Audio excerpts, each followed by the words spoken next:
Welcome back to Retiring Today. I am Molly Nelson here with Clint Huntrods and Loren Merkle, and it's time to answer a question that we received recently during our online Journey to Retirement workshop in a segment we call Your Journey, Your Questions. Here's the question: will I have to take out RMDs on my Roth IRA? There's a lot of acronyms there, Clint. Maybe remind us what RMD, Roth IRA, and all that means, and then of course, please answer the question.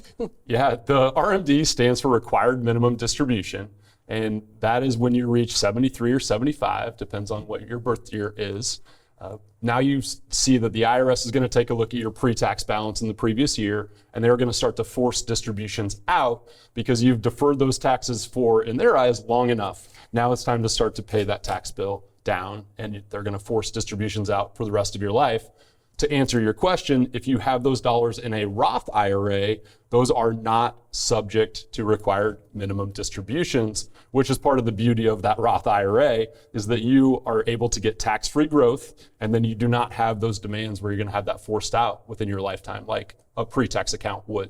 Okay, so which accounts do you have to take those required minimum distributions from? It's all those pre-tax accounts, pre-tax retirement accounts that we enjoyed for all of those years, putting money in, not being taxed on that income. So your pre-tax 401k, your pre-tax 403b plans, 457, most of those IRAs that you haven't paid taxes on before, all of those at your RMD age, you are going to be mandated to take a distribution.